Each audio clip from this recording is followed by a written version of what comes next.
कमंडल के बाद मंडल। पीएम मोदी की एक चाल ने बढ़ाई नीतीश लालू की मुश्किलें, लोकसभा में बदलेगा समीकरण।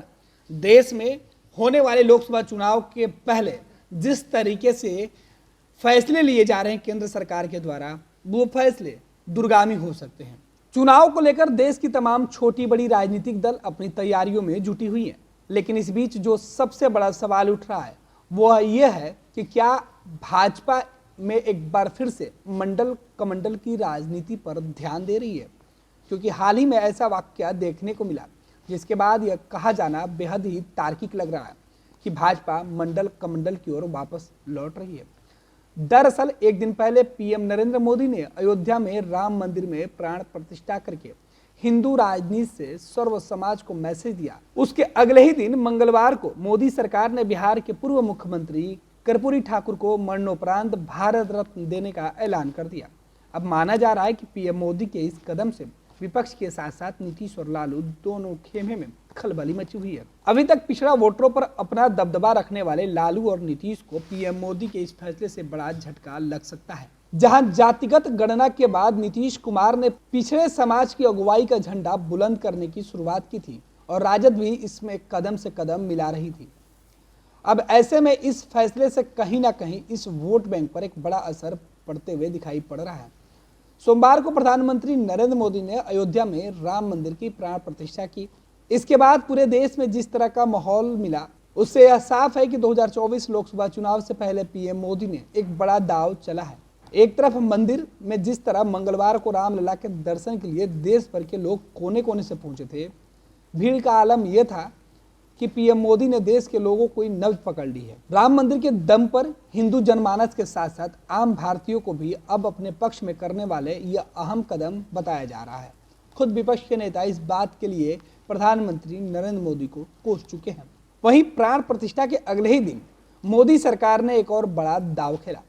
बिहार के पूर्व मुख्यमंत्री और जननायक कहे जाने वाले कर्पूरी ठाकुर को भारत रत्न का ऐलान कर दिया।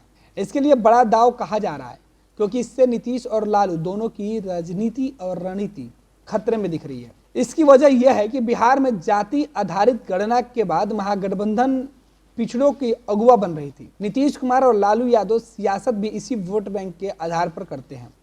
नीतीश सरकार ने कर्पूरी ठाकुर के नाम को भुनाने के लिए उनके गांव में 3 दिवसीय समारोह का आयोजन भी किया है। 24 जनवरी को कर्पूरी ठाकुर की जयंती पटना सहित पूरे प्रदेश में सभी राजनीतिक दल मना रहे हैं। इसमें राजद और जेडीयू मुख्य आयोजन करता है, लेकिन उसके ठीक एक दिन पहले ही मोदी सरकार ने यह ऐलान कर दिया कि अब कर्पूरी ठाकुर को भारत रत्न दिया जा रहा है, जिसके बाद लालू और नीतीश के मंसूबों पर पानी लगभग फिर गया। इतना ही नहीं, केंद्र के इस कदम से आगामी लोकसभा चुनाव में भाजपा के लिए मदद मिल सकती है। बिहार में 27% पिछड़ा और 36% अति पिछड़ा वर्ग की हिस्सेदारी है। कुल मिलाकर 63% की भागीदारी वाले समाज पर कर्पूरी ठाकुर का बहुत बड़ा प्रभाव है। यह वर्ग उन्हें अपने नायक के तौर पर देखता है। माना जाता है कि नरेंद्र मोदी ने इसी वर्ग को साधने के लिए कर्पूरी ठाकुर को भारत रत्न देने की घोषणा चुनावी साल में किया है। आपको यह भी बता दें कि आरजेडी चीफ लालू प्रसाद और बिहार के मुख्यमंत्री नीतीश कुमार भी कर्पूरी ठाकुर की लीगेसी को फॉलो करते हैं। 90 के दौर से दोनों इसी फॉर्मूले को अपनाते हुए बैकवर्ड क्लास के वोटों पर पकड़ बनाए हुए हैं। असल में बैकवर्ड क्लास की 2 श्रेणियों में बांटने का फॉर्मूला कर्पूरी ठाकुर ने ही तैयार किया था। इसके जरिए वह वंचित समाज को ऊंची जगह देना चाहते थे। नीतीश कुमार ने ओबीसी और ईबीसी वर्ग तैयार किया, खुद को अति पिछड़ा वर्ग यानी ईबीसी का प्रतिनिधित्व बनाया।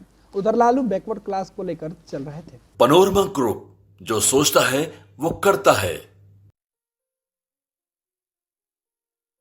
ये लो, मुंह मीठा करो। आज मैंने अपना जॉब छोड़ दिया, अब हम पूर्णिया वापस जाएंगे। जॉब छोड़ दिया है? मतलब ये घर कैसे चलेगा? हम करेंगे क्या? और माँ बाबूजी क्या बोलेंगे? इसलिए मैं एक और मिठाई का डब्बा लाया। अपने बिजनेस के लिए लोन अप्रूव हो गया। अरे लोन अप्रूव हो गया वो तो ठीक है, लेकिन पूर्णिया में हम रहेंगे कहाँ? अपना घर भी तो नहीं है वहां। इसलिए तो एक और मिठाई का डब्बा अलग से लाया हूं। हमने पूर्णिया में घर ले लिया है, पूर्णिया के ई होम्स पैनोरमा में। पूर्णिया में पैनोरमा ग्रुप लेकर आए हैं ई होम्स पैनोरमा। बड़ा घर, आलीशान जिंदगी और अत्याधुनिक सुविधाओं के संग। अरे अब क्यों मुंह मीठा करवा रही हो? क्योंकि हम घर वापसी जो कर रहे हैं। घर वापसी की खुशी पूर्णिया में ई होम्स पैनोरामा के संग। E homes panorama, luxurious lifestyle redefined.